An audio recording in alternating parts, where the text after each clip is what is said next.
Hello Mousers! We're going to start today with this brilliant piece of advertising from Specsavers which really captures the complete mess up that happened at the Olympics on the opening day, where the North Korean flag was put aside and the South Korean flag was flown for the North Korean football team, because everyone loves a massive political gaffe.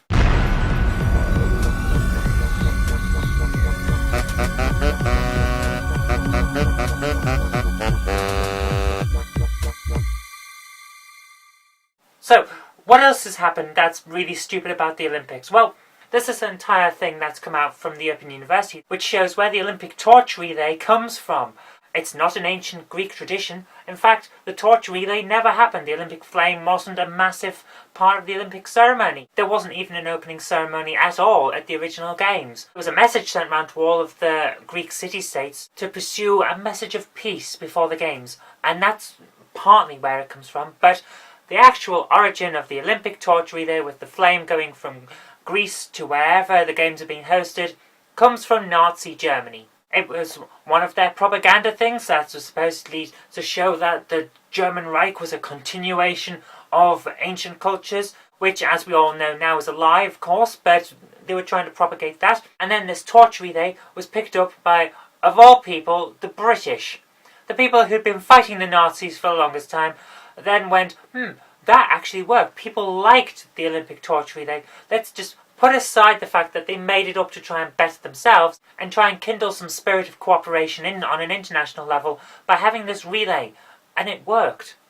That's where we get it from. The Olympic torch is based on a Nazi lie and was used to try and book up people's imaginations and get them on board with Olympic fever, when in 1948 most people wanted the idea of the Olympics to just go away so they could get on with trying to rebuild their lives. So, we've got a complete political gaffe and a massive bout of propaganda from nasty people. How can we put these together? Oh, let's talk about Mitt Romney's republicanism.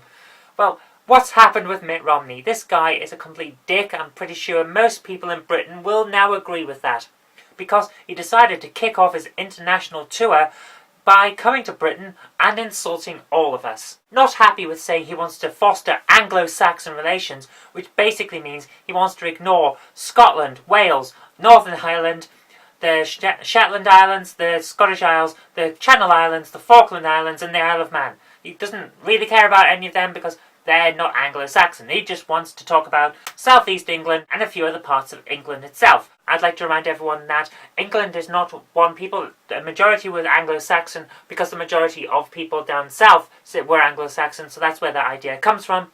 But the rest of us were Picts, Celts, Norse, Britons, and people like that. Plus, we now have Middle Eastern people, African people, Asian people, you name it. Britain is a melting pot, but he only wants to talk to the Anglo-Saxons. Well done there. Let's resurrect a dead culture and go after that and ignore everyone else. Good on you there, Mitt. Well done. What else is he done? Well, he decided that the Olympic opening ceremony wasn't very good, so he wanted to question our preparedness for the Olympics and also question our enthusiasm for the Olympics. I'd like to point out that we have spent the last few years paying for construction of massive stadia. We've had roads redone, we've had a new transport system built in order to deal with the influx of people. We could not be more prepared for this Olympics if possible, and our commitment to it, well, come on, the entire country is practically ground to a halt for a set of sports games. We could not be more committed to the Olympics if we married it. So, thank you there again for just deciding, oh, all these British people, they won't mind if I come in here and act like a dickhead. Actually, we do mind. So I'm going to say, on behalf of all the people who keep putting this on Twitter, Mitt Romney, go home. And that's all I've really got the time for today. We've had a conspiracy, we've had some fantastic opportunistic advertising based on a political gaffe, and we've had a dickhead come and insult the country and wonder why no one likes him. So, that's all we've really got time for. How could we fit anything else in? Apart from, I'd like to point out that Specsavers weren't the only ones to really take advantage of this political gaffe. I actually did myself with a comic yesterday. I'll add it here and put a link in the description bar below so you can see it full. Until next time, I've been Kirk-Robinson. You've been watching a video. I'll see you on Monday. And if you like this, remember to click the like button, share it with your friends so they can have a good laugh too, and subscribe so you catch future videos. Until next time, see you later.